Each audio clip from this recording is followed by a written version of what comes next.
ተከበራችሁ አባቶች፣ ወንድሞች፣ እህቶች የዛሬው ኹጥባችን አንድነት ኃይል ነው። አንድነት ጸጋ ነው። አንድነት ኒዕማ ነው።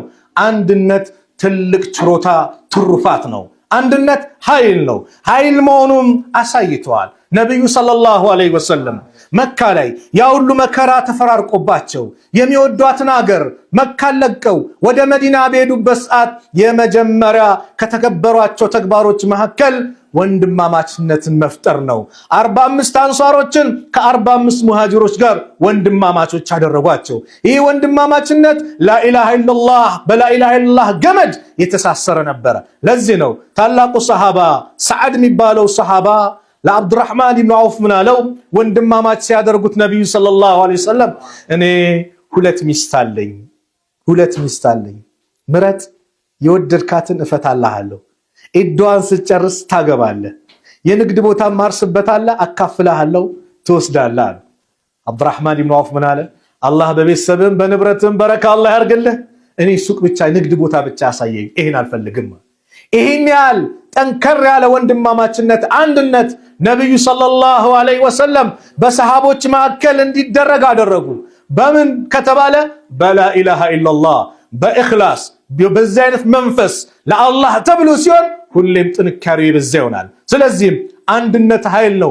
ስለ አንድነት ዛሬ እንነጋገራለን። አንድነት ዋጅብ ነው፣ ግዴታ ነው። አላህ በቁርአን ግዴታ ያደረገው ጉዳይ ነው። ሱረቱ አሊ ኢምራን ላይ ወዕተሲሙ ቢሀብሊላሂ ጀሚዓን ወላ ተፈረቁ፣ በአላህ ገመድ በላኢላሃ ኢላላህ አንድ ሁኑ እንዳትለያዩ አለ አላህ። ከዛ በፊት ያለች የቁርአን አንቀጽ ሌላ መልእክት አላት። ያ አዩሃ አለዚነ አመኑ ተቁላህ ሐቀ ቱቃቲህ ወላ ተሙቱነ ኢላ ወአንቱም ሙስሊሙን፣ እናንተ ያመናችሁ ሰዎች ወይ አላህን ተገቢ የሆነ ፍራቻ ፍሩት። ኢተቂላህ ሐቀ ቱቃቲህ፣ ትክክለኛ ተገቢ የሆነን ፍራቻ ፍሩት። ወላ ተሙቱነ ኢላ ወአንቱም ሙስሊሙን፣ ሙስሊሞች ሆናችሁ እንጂ እንዳትሞቱ አላህ አዳር ያለን ጉዳይ ነው። ኢስላምን ለቀቄ ኪሳራ ነው፣ ውርደት ነው፣ ነገ ለዘላለም ጀሃነም ነው። ወላ ተሙቱነ ኢላ ወአንቱም ሙስሊሙን፣ ሙስሊሞች ሆናችሁ እንጂ እንዳትሞቱ የአላህ አደራ ነው። ከዛስ ወዕተሲሙ ቢሀብሊላሂ ጀሚዓን ወላ ተፈረቁ፣ በላኢላሃ ኢላላህ ገመድ በአላህ ትእዛዝ አንድ ሁኑ። ጀሚዓን ሁላችሁ ምን ይላሉ? ይሄ አንድነት ወንድማማችነት ግዴታ መሆኑን ያሳያል። አምር ነው አሉ ዑለማዎች። ወላ ተፈረቁ እንዳትለያዩ የሚለውስ ነህይ ነው፣ ክልከላ ነው። ወላ ተፈረቁ እንዳትለያዩ። ወዝኩሩ ኒዕመተላህ የአላህን ጸጋ አውሱ አስታውሱ፣ አለይኩም በእናንተ ላይ የተዋለላችሁ። ኢዝ ኩንቱም አዕዳአን እናንተ ጠላቶች ነበራችኋል። ፈአለፈ በይነ ቁሉቢኩም በቀልቦቻችሁ መካከል አላህ አስተሳሰረ፣ አንድ ያደረገ፣ ወንድማማችነትን አላህ አመጣላችሁ። ፈአስባሕቱም ቢኒዕመቲሂ ኢኽዋና በሱም ጸጋ ወንድማማቾች ሆናችሁ። አየ ኒዕማ አለው አላህ፣ ጸጋ ነው ወንድማማችነት። ወኩንቱም አላ ሸፋ ሑፍረት ሚነናር እናንተ እሳት አፋፍ ላይ ነበራችሁ፣ ጀሃነም ልትገቡ የቀረባችሁ ነበራችሁ። ፈአንቀዘኩም ሚንሃ አላህ ከሷ አዳናችሁ። ነቢዩን ሰለላሁ ዐለይሂ ወሰለም ልኮ ከዛሊከ ዩበይኑ ላሁ ለኩም አያቲሂ አላህ እንዲህ በዚህ መልኩ ለእናንተ አናቅጾችን ያብራራላችኋል፣ ይገልጽላችኋል። ለዓለኩም ተህተዱን ትክክለኛውን መንገድ ልትመሩ ዘንድ አለ። አውስና ኸዝረጅ የሚባሉ በነቢዩ ዐለይሂ ሰላቱ ወሰላም ዘመን የመዲና ሰዎች ነበሩ። አውስና ኸዝረጅ ለ120 ዓመታት የተገዳደሉ ናቸው። የአንድ አባት ዘር ናቸው። የአንድ ሀገር ሰው ናቸው። ነገር ግን የሁዳዎች መሃል ገብተው ከፈለጉ ያስታርቋቸዋል፣ ከፈለጉ ያባላቸዋል። የተለያየ መከራ ውስጥ ነበሩ፣ ጦርነት ውስጥ ነበሩ። ለ120 ዓመታት አብሮ መቀመጥ አይታሰብም። በጣም ከባድ ነበር። አላህ ረሱልን ዐለይሂ ሰላቱ ወሰላም ልኮ ነቢዩ መካን ለቀው ወደ መዲና ከሄዱ በኋላ ይህንን ችግር አላህ አስወገደ። ቁርአኑ ይህን ነው የሚያመላክተው። ጠላቶች ነበራችሁ፣ ያንን ጥላቻ ጠላትነት አላህ አስወገደላችሁ። በሱም ጸጋ ወንድማማቾች ሆናችሁ። ከጣዖት አምልኮ ወደ ኢስላም አላህ አመጣችሁ። ይሄ ኒዕማ ነው። ይሄን ጸጋ አስታውሱ ይላል። አዎ ጸጋ ነው። ወንድማማችነት ትልቅ ኒዕማ ነው። ዛሬ አላህ ይዘንልን። ቡድንተኝነት፣ እዚህም የራሱን ቡድን እዛም የራሱን ቡድን ይዞ ለጠላት ራሱን አሳልፎ እየሰጠ ነው። ቡድንተኝነት ከስሜት የሚመጣ ነው። ስሜታችንን እንወርውረው። እኔም ስሜቴን ልጣለው፣ ወንድሜም ስሜትን ጣለው። ምን እንከተል? የአላህን ቃል ቁርአን፣ የነቢዩን ዓለይሂ ሰላቱ ወሰላም ሐዲስ። አላህ በቁርአን ላይ ያለን የመከረን ይህንን ነው። ምን አለ አላህ?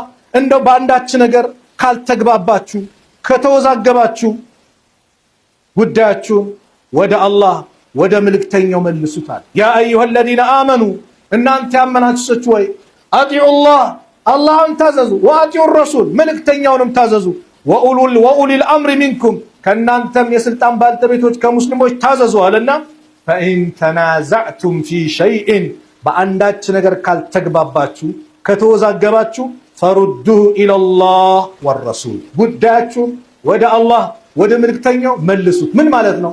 እኔ እናንተ አልተግባባንም። ለምሳሌ ሰላት አሰጋገር ላይ ተወዛገበ። እኔ ዙሁር የሚሰገደው 6 ረካ ነው አልኩኝ፣ አይደለም አንተ 7 ረካ ነው አልክ። ታዲያ ማን ነው የሚዳኙ? ቁርአን ሐዲስ ምን ይላል? ዙሁር 4 ረካ ነው። ስለዚህ እኔም ያንተም ሐሳብ ትክክል አይደለም። እንወረውረውና ወዴት እንሄዳለን? ወደ ሐዲሱ እንመጣለን። በየትኛውም ጉዳያችሁ ያልተግባባችሁበት ነገር ካለ ቁርአን ሐዲስ ምን ይላል? ፈሩዱሁ ኢለላሂ ወረሱል ጉዳያችሁን ወደ አላህ ወደ መልእክተኛው መልሱት፣ ወደ ሐዲስና ወደ ቁርአን። ኢን ኩንቱም ቱእሚኑነ ቢላህ እናንተ እውነት በአላህ የምታምኑ እንደሆነ ወልየውሚል አኺር በዛች የመጨረሻ ቀን ሰዎች በራቆታቸው ለፍርድ በሚቆሙበት ቀን የምታምኑ እንደሆነ ወደ አላህ ጉዳያችሁን መልሱ። ዛሊከ ኸይሩን ይህ ለእናንተ የተሻለ ነው። ወአሕሰኑ ተእዊላ መጨረሻውም ያማረ ነው። አላህ ሱብሓነሁ ወተዓላ ያማረ የሆነው ጉዳያችንን ወደ አላህ ወደ መልእክተኛው ስንመልሰው ነው። ስለዚህ ወንድማማችነት ትልቅ ደረጃ አለው። ለዚህ ነው ይህ ወንድማማችነት ቀላል አይደለም። ወንድማማችነት ቀላል አይደለም። ከአካልህ ወንድሜ አይንን ሲያምህ ሰውነት በአጠቃላይ ይወረዋል አይደል? ጥፍር ሲያምህ እኮ ሙሉ ሰውነት ያመሃል። እንቅልፍ ታጣለህ። ጥርሳችን ሲታመም ሌሊቱ እንቅልፍ የለም አይደል? ነብዩ በዚህ መሰሉ። ረሱል አለይሂ ሰላቱ ወሰላም መሰሉል ሙእሚኒን የሙእሚኖች የአማኞች ምሳሌ ፊ ተዋዲሂም ወተራሁሚሂም ወተዓጡፊሂም የመዋደዳቸው የመተዛዘናቸው የመተሳሰባቸው ምሳሌ መሰሉል ጀሰድ ልክ እንደ አንድ አካል ነው።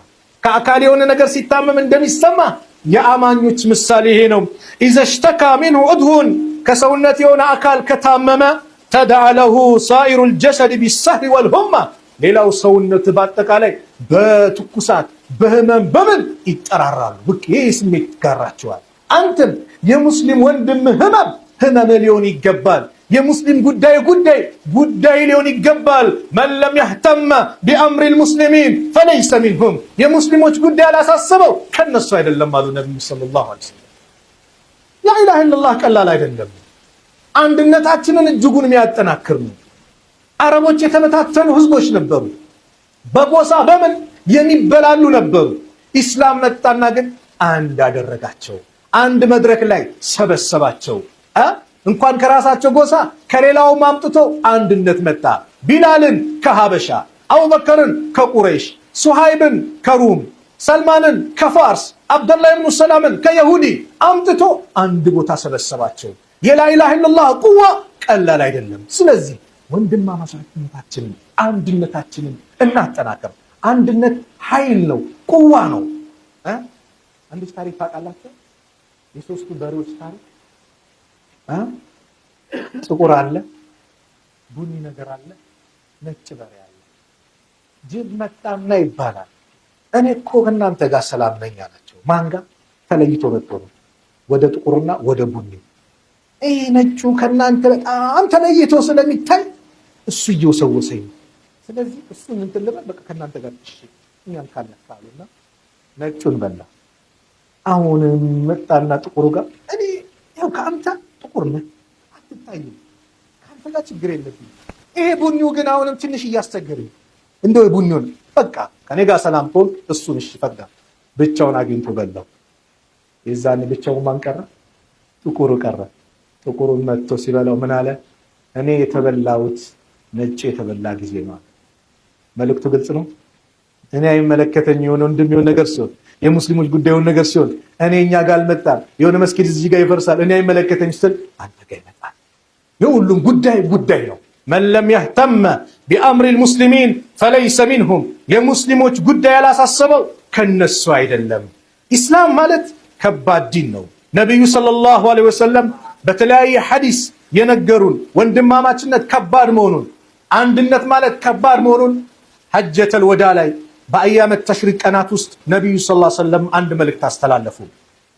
አና ቢነድራ حدثني من سمع خطبة رسول الله صلى الله عليه وسلم في وسط أيام التشريق بأيام التشريق مع كلي سيناقروا فقال أيها الناس إن أنت سوت شوي على أواجنكم إن ربكم واحد جيتاتشو الله عندنا بالتنيا تملاكي يما يولد ما يولد لجل اللو كذية الرا يتأجى የሁሉም መደገፊያ ሆነ አምሳያ የሌለው ብቸኛ አምላካችሁ አላህ አንድ ነው። ወኢነ አባኩም አባታችሁም ዋሂዱን አንድ ነው። አባታችን ማለት አደም አይደል? ሁሉም ከአደም ነው የተገኘው። አላ አዋጅ አሉ ላ ፈድለ ሊዐረቢይን አላ ዐጀሚይን አረብ የሆነ ከአረብ ውጭ ካለው ብልጫ የለውም። ወላ ሊዐጀሚይን አላ ዐረቢን እንደዚሁ ዐጀሚዩ ከአረብ ውጭ ያለው ደግሞ በአረቦች ላይ ብልጫ የለውም። ወላ አሕመረ አላ አስወድ ቀዩ በጥቁሩ ላይ ብልጫ የለውም። ወላ አስወደ አላ አሕመር ጥቁሩም በቀዩ ላይ ብልጫ የለውም። ኢላ ቢተቅዋ በምን ቢሆን እንጂ በተቅዋ ቢሆን እንጂ አንድ ናችሁ። ጥቁር ቀይ አላህ ዘንድ ቦታ የለም። አንድ ናችሁ። ኢነላሃ ላ የንዙሩ ኢላ ሱወሪኩም ወአምዋሊኩም ወላኪን የንዙሩ ኢላ ቁሉቢኩም ወአዕማሊኩም አሉ ነቢዩ ሰለላሁ ዐለይሂ ወሰለም። አላህ ወደ እናንተ ሰውነታችሁ ቅርጽ ወደ ንብረታችሁ አይመለከትም። አያቆም አይደለም ግን ከዚህ ጉዳይ ነው። ወላኪን የንዙሩ ኢላ ቁሉቢኩም ወደ ቀልባችሁ ተቅዋን ለአላህ ብለህ የምትሰራው ወይስ ለማን ነው? ኢኽላስህን ይመለከታል። ወአዕማሊኩም ወደ ምትሰሩት ስራ ጥሩ ነው መጥፎ ያንን ብቻ ነው አላህ የሚቆጣጠርባችሁ እንጂ አንተ ወፈርክ ቀጠንክ ጠቆርክ ቀየህ አይደለም። አላህ ዘንድ ደረጃ ኢነ አክረመኩም ዒንደላሂ አትቃኩም የእናንተ ደረጃችሁ አላህ ዘንድ ትልቅ የሚሆነው ከእናንተ መካከል እሱን የሚፈራ ነው አሉ። ከዛ ነቢዩ ሰለላሁ ዐለይሂ ወሰለም አሉና አበለግቱ መልእክቴን አደረስኩ አሉ። ቃሉ ሰሃቦች አሉ በለገ ረሱሉላህ ሰለላሁ ዐለይሂ ወሰለም የአላህ መልእክተኛ መልእክቱን አድርሷል አሉ። ثم قال አዩ የውሚን ሃዛ ይሄ ቀናችሁ ምንድን ነው? ቃሉ የውሙን ሐራም ይሄ የተከበረ ቀን ነው አሉ። ثم قال አዩ ሸህሪን ሃዛ ወራችሁ ምንድን ነው አሉ። ቃሉ ሸህሩን ሐራም የተከበረ ነው ዙልሂጃ ነው የተከበረው የዛ ከባድ ቀን ነው 10ኛው ቀን ነው የተከበረ ቀን ነው። ثم قال አዩ በለድን ሃዛ ሀገራችሁስ ምንድን ነው አሉ። ቃሉ በልዱን ሐራሙን የተከበረችዋ ሐራም መካናታ የተከበረችው። ቃለ ፈኢነላሃ አላህ እኮ ቀድ ሐረመ በይነኩም በማዕከላችሁ ሕርም አድርጓል። ዲማአኩም ወአምዋለኩም ወአዕራደኩም ገንዘባችሁን፣ ደማችሁን፣ ክብራችሁን ከሁርመቲ የውሚኩም ሃዛ ፊ ሸህሪኩም ሃዛ ፊ በለዲኩም ሃዛ ይህን አገር ሕርም እንዳደረገው ወሩን ክብር እንደሰጠው ቀኑን ክብር እንደሰጠው ልክም የወንድናንተ እርስ በራሳችሁ የደማችሁ የገንዘባችሁ የክብራችሁ ጉዳይ ሕርም ሆኗል አሉ። አበለግቱ አሉ አደረስኩኝ አሉ ነብዩ ሰለላሁ ዐለይሂ ወሰለም። ቃሉ በለገ ረሱሉላህ ሰለላሁ ዐለይሂ ወሰለም አዎ የአላህ መልእክተኛ አድርሰዋል ሲሉ ለዩበልገ ሻሂዱ ጋኢባ አሁን እዚህ ያለው ላልሰማው ደግሞ መልእክቴን ያድርስልኝ አሉ ነብዩ ሰለላሁ ዐለይሂ ወሰለም። ይኸው እኛ ጋር ደረሰ እኛም እያስተላለፍን። በኢስላም ደረጃ ያለው በተቅዋ ነው። ማንም ከማንም ዘር አይበልጥም። መን በጣ ቢሂ አመሉሁ ለም ዩስሪዕ ቢሂ ነሰቡ ስራ ወደኋላ ያስቀረው ሰው የዘሩ ምንነት ወደፊት አያስኬደው። ስለዚህ ወንድማማችነት ኃይል ነው። ዛሬ ዓለም ላይ ሙስሊሙ ላይ የሚደርሰው መከራ ምኑ ብዙ ነገር ይበዛል። አንዱ ችግር ምንድነው? የኛ ልዩነት፣ የኛ መለያየት፣ የኛ ፊርቃ ነው። ጉዳያችን እንዳልኳችሁ የሐሳብ ልዩነት ይኖራል። የሐሳብ ልዩነት ሲመጣ ያን ሐሳብ ልዩነት በቁርአን በሐዲስ መካከል እንዳለው በአራቱ መዝሐብ እኮ ዙሪያ ላይ እኮ የማይስማሙበት እኮ ጉዳዮች አሉ። ግን በምን ይዳኙታል? በቁርአን በሐዲስ ያንን ነገር ምን ይሉታል? ያስተካክሉታል። አላህ አሉ ነብዩ ሰለላሁ ዐለይሂ ወሰለም ሶስት ነገርን ይወድላቸዋል። ኢነላሃ አላህ አሉ የርዳ ለኩም ሰላሰን ሶስት ነገርን አላህ ይወድላቸዋል። ወየስኸጡ ለኩም ሰላሰን ሶስት ነገርን ደግሞ ይጠላባቸዋል አሉ። የርዳ ለኩም ለእናንተ ይወድላቸዋል አን ተዕቡዱሁ እሱም ብቻ ልትገዙ፣ ወላ ቱሽሪኩ ቢሂ ሸይአን በእሱ ላይ ምንንም ላታጋሩ አላህ ይወድላቸዋል። የአላህ መብት ነው። ከአላህ የአላህ መብት ለፍጡራን አይሰጥም። ለነቢያቶችም ለመላእክቶችም አይሰጥም። ለመሻይኾችም ለወልዮችም አይሰጥም። የአላህ መብት የማን ነው? የአላህ ነው። ስንጨነቅ እጃችን የምናነሳው ወደ ማን ነው? ወደ አላህ ነው። ችግራችንን የሚያነሳልን ማን ነው? አላህ ነው። ሰዎች በራቸውን ቢዘጉብን፣ ሁሉም በእኛ ላይ ቢያድምብን፣ ያልተዘጋብን በር የማን ነው? የአላህ ነው። ተስፋ እንዳትቆርጡ ወንድሜ፣ ተስፋ እንዳትቆርጭ እህቴ። ጭንቅ ሲልሽ ጭንቅ ሲልህ ሰዎች በራቸውን ቢዘጉብህ መግባ መውጫ ብታጣ የአላህ በር ሁሌም ክፍት ነው። እጅህን አንሳ። ኡድኡኒ አስተጅብ ለኩም፣ ለምኑኝ እቀበላችኋለሁ ያለ ጌታ፣ ቃል ኪዳኑ የሚሞላ ጌታ፣ ሀብታም የሆነ ጌታ፣ ቢሰጥ ማያልቅበት ጌታ ነው ያለ አላህ። የኢብሊስን ዱዓ የተቀበለ ያንተን ዱዓ አይቀበልም? ኢብሊስ እኮ ዱዓ አደረገ። ረቢ ፈአንዚርኒ ኢላ የውም ዩብዓሱን፣ ጌታዬ ሰዎች ከመቃብራቸው እስኪሚቀሰቀሱበት ጊዜ ድረስ አቆየኝ፣ እድሜን አርዝምልኛል። አንተ ከሚቆዩት ነህ አለው። የኢብሊስን ዱዓ የተቀበለ አንተ 5 አውቃት ሰላት እየሰገድ ለአላህ እየተደፋ አይቀበለኝም ብለህ ታስባለህ? ሰነፍ ማለት ከዱዓ የሰነፈ ነው።